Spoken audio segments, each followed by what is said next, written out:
So guys, welcome back to Chennai Cultures. I'm Vicky. So இன்னைக்கு நம்ம வந்து பார்த்தீங்கன்னா இன்னைக்கு நம்ம ஸ்டேட்ல ஒரு ஃபயரா போயிட்டு இருக்க ஒரு பாலிடிக்ஸை பற்றி தான் பார்த்துட்டு இருக்க போறோம். எஸ், நாணய தீர்ப்பில் ஆரம்பிச்சு இன்னைக்கு வரைக்கும் ஒரு மனுஷனை இன்னைக்கு பாலிடிக்ஸ் வந்து வேற லெவலாக போயிட்டு இருக்குது.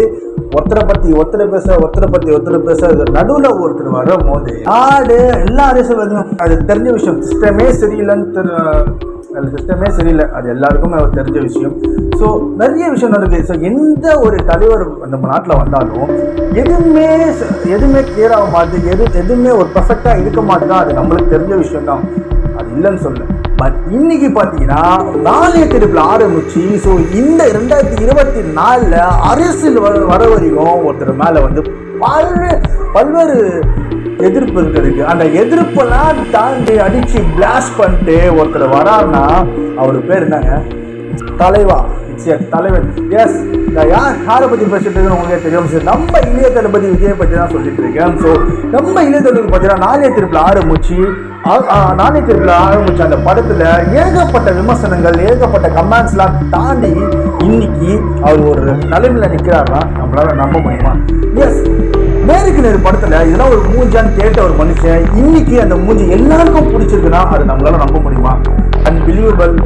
சீரியஸாவே நம்மளாம் ஒரு டிக்டாக் ஒரு நார்மலா ஒரு வீடியோ பண்ணா கீழே ஒரு கமெண்ட் பண்றாங்கன்னா, நம்மளுக்கு ஒரு பேடா கமெண்ட் பண்றாங்கன்னா நமக்கு எவ்வளவு கஷ்டமா இருக்கும்.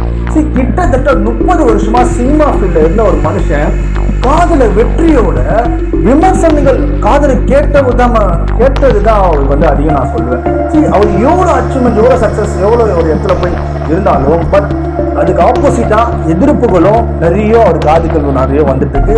அதெல்லாம் தாண்டி தான் அரசியல் வர நான் நினைக்கிறேன்.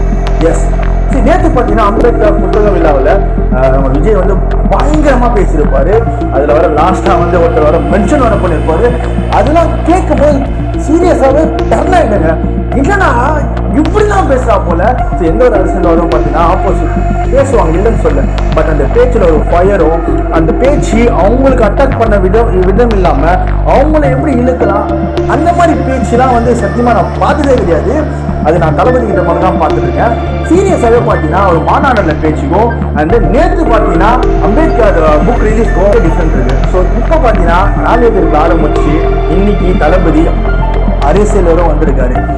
எனக்கு என்னமோ 2026 ஒரு தமிழ்நாட்டில் ஒரு பெரிய பிளாஸ்ட் இருக்குன்னு நினைக்கிறேன், ஒரு கூட்டமுமே இருக்குன்னு நினைக்கிறேன். எஸ், நம்மளும் பார்த்தீங்கன்னா ரெண்டே பேர் தான், பூவா தலையான்னு நம்மளும் பார்த்துருப்போம், நம்மளும் போட்டிருப்போம். பட் இப்போ ஒரு புதுசாக நம்மளுக்கு எல்லாருக்கும் பிடிச்சவர் என்ட்ரி ஆகும் போது சீரியஸாங்க, இது வரைக்கும் என் வயசு 26 ஆகுது. இது வரைக்கும் நான் ஓட்டே போட்டதில்லை. நீங்கள் நம்புவீங்களான்னு தெரியல, இதுதான் உண்மை. ஸோ சீரியஸாகவே நான் இது வரைக்கும் ஓட்டே போட்டதில்லைங்க.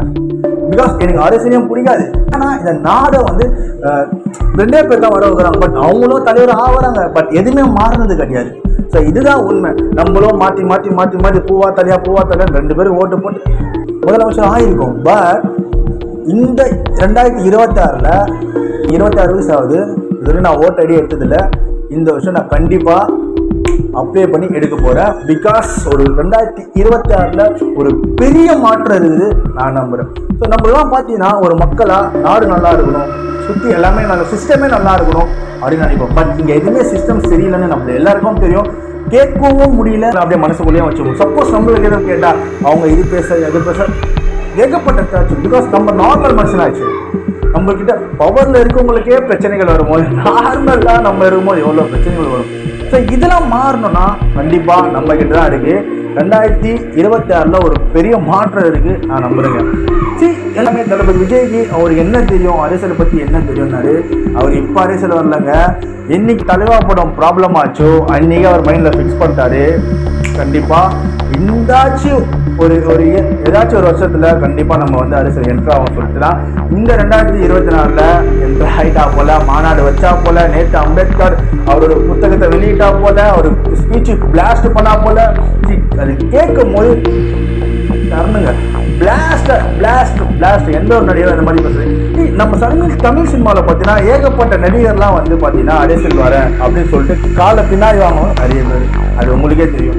ஆனால் இந்த மனுஷன் கிட்டத்தட்ட ஒரு ஃபார் எக்ஸாம்பிள் நான் சொன்னா ஒரு 50,000 ரூபாய் சம்பளம் வாங்கணும் அந்த கம்பெனியில். கம்பெனிலேருந்து அந்த 50,000 ரூபாய் சம்பளம் வாங்குறோமா அந்த கம்பெனி விட்டு நம்ம வெளியே வருவோமா?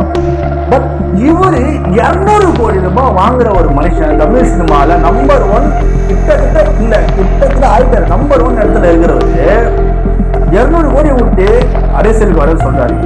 இதெல்லாம் அன்பிலீவபிள். சில பேர் சொல்றாங்க அரசியல் வந்தா மாத்திடுவாரா, இல்ல இவரு அதுல சம்பாதிச்சது பார்த்தாம இதுல சம்பாதிக்க போறாரா? சீரியஸா கிடையாதுங்க.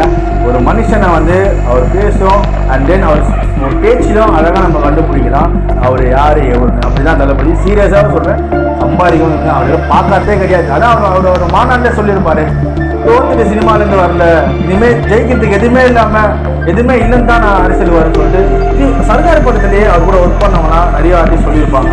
ஸோ அவர்கிட்ட விஜய் சார் வந்து இந்த மாதிரி நிறைய விஷயங்கள் வந்து சொல்லியிருக்காரு. அப்படின்னு இந்த மாதிரி தமிழ்நாட்டு மக்கள் எனக்கோசம் நிறைய பண்ணிட்டாங்க, பட் நான் என்ன பண்ண போறேன்னு அப்படின்னு சொல்லி நம்ம சர்க்கார் படம் ஆடியோ லான்ச் அப்போயோ பார்த்தீங்கன்னா நிறைய சொல்லியிருப்பாங்க. நான் என்ன சொல்ல வரேன்னா, நம்ம நாட்டுக்கு ஒரு மாற்றம் வேணா அது நம்ம மக்கள் கிட்ட தான் இருக்கு, நம்ம கிட்ட தான் இருக்கு. ஸோ 2026 என்ன வேணா நடக்கலாம், ஒரு மாற்றத்தை வரணும். இப்பே கன்ஃபார்ம் ஆயிடுச்சிங்க. நிறைய பேர் என்ன சொல்றாங்கன்னா இல்லை, பிகாஸ் அவங்களுக்கு மைண்டில் என்ன இருக்குன்னு தெரியல. ஸோ நம்மலாம் ஒரு சோசியல், ஸோ நம்ம சொசைட்டி நல்லா இருக்கணும்னா, நம்ம நல்லா இருக்கணும்னா, நாட்டு மக்கள் நல்லா இருக்கணும்னா, அவங்களாம் சில பேர்லாம் வந்து இல்லை இது வந்தால் சரி இருக்காது, அவங்களாம் அவங்க மட்டும் வாழ்னா போதும் அப்படின்னு நினச்சிட்டு இருக்காங்க. மக்களை பற்றிலாம் கவலைப்படல. சில பேர் பேசுகிறவங்க சொல்கிறாங்க. சில பேர் விஜய் அவர் வந்து விஜயை வந்து எதிர்க்காங்கன்னா அவங்களாம் வந்து ஒரு கட்சியில் இருக்காங்க. பட் இவரு சப்போஸ் 2026 டிவிக்கு விஜய் அவர்கள் ஜெயிச்சிட்டாங்கன்னா அவங்க என்ன பண்ணுவாங்க? பிகாஸ் அவங்க தொழிலே அரசியல் நம்பி தானே இருக்குது. இவர் வந்தாருன்னா நம்ம எப்படி சம்பாதிக்க முடியும், நம்ம எப்படி சாப்பிட முடியும்? அப்படிதான் இன்னைக்கு நிறைய கட்சி தொண்டர்கள்லாம் எதிர்ப்பு தெரிவித்திருக்காங்க. நான் அரசியல் பற்றிலாம் பேசல, ஒரு நல்ல மனுஷனை பற்றி நான் பேசிட்டு இருக்கேங்க. இனிமே நம்ம பேசணும்னா அது வேலையே ஆகாது. பிகாஸ் இன்னி ஒரு காலம் நம்ம தாத்தா காலத்தை பார்த்தாச்சு, நம்ம அப்பா காலத்தில் பார்த்தாச்சு. இந்த காலம் உங்களுக்கே தெரியும், இங்கே யாருமே ஒழுங்கில்லை. பிகாஸ் அவங்கவுங்க வேலைக்கோசம் அவங்கவுங்க மாறிக்கிறாங்க. இதுதான் உண்மை. 2026 கண்டிப்பாக நம்ம நாடு நல்லா இருக்கணும்னா சீரியஸாகவே சொல்கிறேன். நான் ஓட் ஐடி எடுக்க போகிறேன்ப்பா. இது வரைக்கும் நான் 18 வயசுல நான் ஓட் ஐடி வந்து வீட்லேயே அப்ளை பண்ண சொன்னாங்க. பிகாஸ் நான் எடுத்ததே கிடையாது. ஆனால் 2026 கண்டிப்பாக நான் எடுக்க போகிறேன் ஒரு மாற்றத்துக்கோசம்.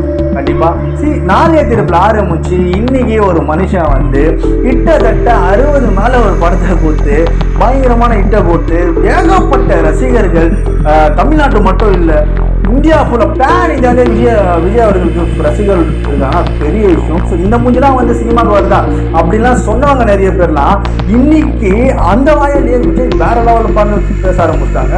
ஸோ இதுதான் உண்மை. இது நம்ம நாட் ஓன்லி விஜய் அவருக்கு, நாட் ஓன்லி தளபதிக்குங்க, அவருக்கு மட்டும் இது அவ்வளோ பெரிய இடத்துல இருக்கவங்களுக்கு இவ்வளோ எதிர்பார்த்துனா அப்போ நம்மளுக்குலாம் என்ன? ஸோ நம்ம வேலையை நம்ம பார்த்துட்டு போனால் கண்டிப்பாக நல்லாயிருக்கும்.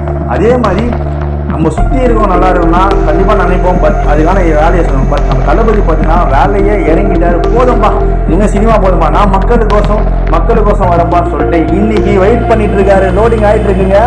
ஒரு தரமான சம்பவம் வந்து லோட் ஆகிட்டு இருக்கு கண்டிப்பாக. ஸோ அந்த மனுஷன் பார்த்தீங்கன்னா 200 கோடி சம்பளம் வாங்குறவர் வந்து எதுக்கு அரசியல் வரணும்?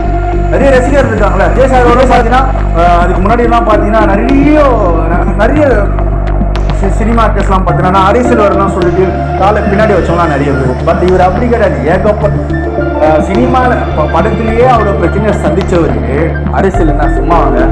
அவர் பிரச்சனைகள்லாம் வந்து ரொம்ப பிடிச்சி போச்சு, லைக் பண்ணி வர வருவாரு ஓகே அப்படின்னு சொல்லி அந்த பிரச்சனைகள்லாம் எப்படி சால்வ் பண்ணணும்னா சைலண்ட் பண்ணுறாங்க. இது வரையும் சொல்கிறேன், ஒருத்தரை பற்றி நம்ம பேசினாலே நம்மளாம் என்ன பண்ணுவோம், ஏன் என்னை பற்றி பேசுகிறா, ஏன் அவங்கள பற்றி பேசுகிறேன்னு சொல்லிட்டு அவங்க கிட்ட போயிட்டு ஆர்குமெண்ட் வந்து பண்ணிட்டு இருப்போம். ஆனால் இன்னைக்கு ஒரு மனுஷனை போட்டு ஒரு பேனர் அடிக்கிறாங்க, அவங்க ரசிகர்கள் அடிக்கிறாங்க, என்னென்னமோ பண்ணிட்டாங்க. பட் அந்த மனுஷன் சாயவே இல்லை. இதே தளபதி இடத்துல வேற யாருன்னா என்னன்னா கண்டிப்பாக சொல்கிறேன், துணியை காணோம் ஓடிட்டு இருப்பாங்க. நாளைய திருப்பில் ஆரம்பிச்சு இன்னைய வரைக்கும் அவரோட கமாண்ட் முடியல. இதெல்லாம் ஒரு மூஞ்சாக சொன்னவங்க இன்னைக்கு அரசியல் வந்திருக்காரு. இவரெல்லாம் ஒரு தலைவர் அரசியல் எப்படின்னா தெரியும்லாம் கேட்குறாங்க. அவர் எல்லாமே தெரிஞ்சனால தான் அரசியல் வராரு. இன்னைக்கு எல்லாரும் பயப்பட ஆரம்பிச்சாங்க நான் நினைக்கிறேன். பிகாஸ் நேற்று பார்த்தீங்கன்னா வெளிப்படையாகவே சொல்லிட்டா போல அம்பேத்கர், நம்ம டாக்டர் அம்பேத்கர் புத்தகம் இல்லாத. ஸோ இந்த மாதிரிலாம் வந்து நான் எந்த ஒரு அரசியல்வாதியை நான் பேசி நான் பார்த்ததே இல்லை. அந்த ஒரு பேச்சில் ஒரு நல்ல விதமும் இருக்குது, அந்த ஒரு தெனாவட் ஸ்டைலும் இருக்குது. பட் புரிஞ்சிக்கிற அந்த தன்மையும் அவர் பேச்சில் கண்டிப்பாக இருக்குது. ஸோ இன்றைக்கி இருக்க காலகட்டத்தில் கண்டிப்பாக நம்மளுக்கு ஒரு தனி மாற்றம் வேணுங்க, சீரியஸாக மாற்றம் வேணும். அது எந்த ஒரு மாற்றம் கருத்தே கிடையாது. ஐ சப்போர்ட் கண்டிப்பாக வெறும் ஒரு மாற்றத்தை காண்போம்னு நினைக்கிறேன். இந்த மாதிரி மனுஷனெல்லாம் வந்து இந்த மாதிரி மனுஷன் வேற மாதிரிங்க. அவன் மெர்சல் படமாக இருக்கட்டும், இங்கே துப்பாக்கியில் இல்லை தலைவால் ஆரம்பிச்சுது லாஸ்ட் படம் வரைக்கும் அவர் பிரச்சனை இல்லாமல் வரவே கிடையாது.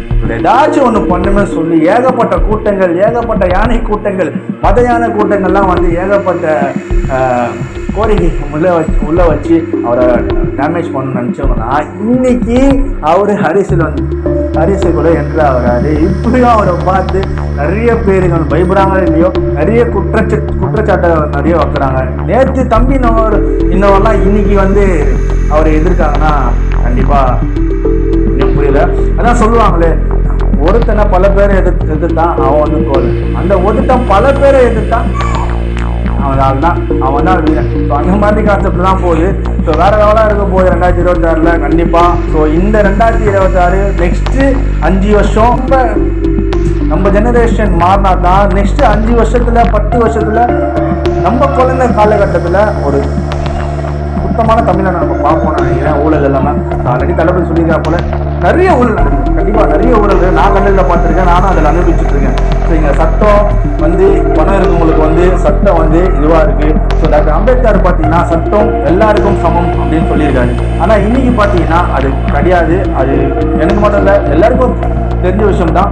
ஸோ இதுதான் உண்மை. ஸோ 2026 புது ஒரு மாற்றத்தை நாங்கள் கண்டுபிடிப்போம்னு நினைக்கிறேன். சீரியஸாக அது நம்ம ஒத்து வச்சா மட்டும் தான் முடியும். இது வரைக்கும் நான் முன்னாடியே சொன்ன மாதிரி தான் 2021 காலேஜ் முடிச்சுங்க. சீரியஸாக 2018 பார்த்தீங்கன்னா எனக்கு 18 வயசுங்க. சாரி 2019 எனக்கு 18 வயசுங்க.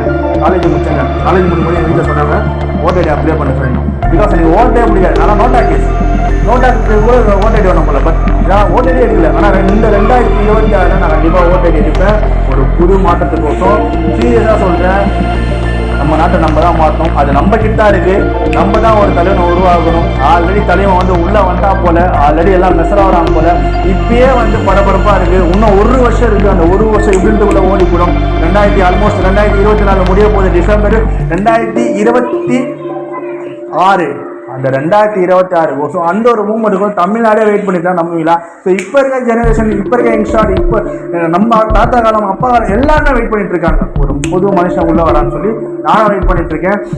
ஸோ இந்த வீடியோ பற்றி நான் அரசியல் பற்றி பேசல, ஒரு நல்ல தலைவனை பற்றி பேசியிருக்கேன். ஸோ இதுதான் உண்மை. ஸோ நானே திருப்பில் ஆரம்பிச்சு இன்றைக்கி அரசியல் வராரு. அவர் நினச்சிருந்தா கண்டிப்பாக அவர் வரவே தேவையில்லை. அவர் வந்து பணம் பார்க்கணுமோ அப்படிலாம் பணத்தில் ஏகப்பட்ட பாட்டுல. பட் மக்களுக்கு நல்லது பண்ண சொல்லி கண்டிப்பாக உள்ள வராரு. என்ன எல்லாருக்கும் ஒரு நல்லது இருக்கும், எல்லாருக்கும் ஒரு நல்ல குணங்கள் இருக்கும். ஆனால் அந்த நல்ல குணங்கள் வந்து எப்படி நம்ம வெளிப்படுத்துறது தெரியாது. ஆனால் இன்னைக்கு ஒரு டாப் ஒன்ல இருக்கிற நடிகை வந்து இன்னைக்கு அரசியல் வரானா அது பெரிய விஷயங்க. அது சம்பாதிக்கிறது மாதிரி கிடையாது. நீ நிறைய பேர் அரசியல் தான் சம்பாதிச்சு போட்டாங்க. பட் இவரோட பேச்சு அப்படி கிடையவே கிடையாது. அவர் பேச்சுதான் தெரியும். அவர் பேச்சில் தெரிஞ்சு அவர் மூஞ்சில் இருந்து கண்டிப்பாக வந்தால் ஒரு புது மாற்றம் இருக்கும் நான் நம்புகிறேன். இல்லை இதுதான் உண்மை, நம்புறேன் கிடையாது, இதுதான் உண்மை. ஸோ 2026 ஒரு புதிய தமிழ்நாடை பார்ப்போம்.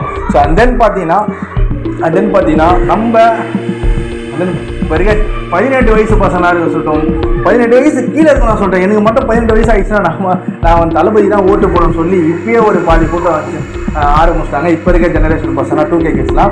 அண்ட் தென் 18 வயசு மேலே இருக்கவங்களாம் போய் ஓட்டு ஐடி எடுத்துட்டு இருக்காங்க. போயிட்டு யாரும் போய் ஓட்டு போடணும்னு சொல்லிட்டு. ஸோ அந்த இது வரைக்கும் நான் சொல்கிறேன், நான் ஓட்டு ஐடியா எடுத்துருக்கேன். இது வரைக்கும் எனக்கு 26 வயசு வருது, நான் ஓட்டு ஐடியா எடுத்துருக்க கிடையாது. நானும் போயிட்டு அப்ளை பண்ண போகிறேன். ஒரு புது மாற்றத்தை நம்ம உருவாக்குவோம். ஒரு புது தலைவனை உருவாக்குவோம் சொல்லி தான் இந்த வீடியோ நான் பண்ணிட்டு இருக்கேன். நிறைய பேர் சொல்லுவாங்க அப்படி இப்படின்னு. இந்த உலகத்தில் நிறைய பேர் பேசிட்டு இருப்பாங்க. சாதாரண மக்கள் நம்மளே ஒரு ஒரு நம்மளுக்கு ஒரு கூட இருக்கவங்களோ இல்லை சம்திங் ஒரு ஃபேமிலி சர்க்கிளோ நம்மளை பற்றி தப்பெல்லாம் பேசுவாங்க. அதெல்லாம் தெரியும். ஆனால் இன்னைக்கு ஒரு பெரிய டாப் லெவலில் இருக்கிறவர் வந்து பேசத்தான் செய்வாங்க. ஏன் ஆனால் ஆல்ரெடி விஜய் சார் சொல்லியிருப்பாரு, எல்லாருக்கும் நம்மளுக்கு பிடிச்சி போச்சுன்னா வாழ்க்கை போர் வச்சுக்காது. ஸோ அந்த மாதிரி ஒரு டைலாக் அவன் சொல்லியிருப்பாரு. சீரியஸாக சொல்கிறேன், 2024 புது காணும், புது ஸ்டேட்டை காணும், புது ஸ்டேட்டை வரும், புது ஸ்டேட்டை நம்ம பார்ப்போம். தமிழகம் நல்லா இருக்கணும் கண்டிப்பாக.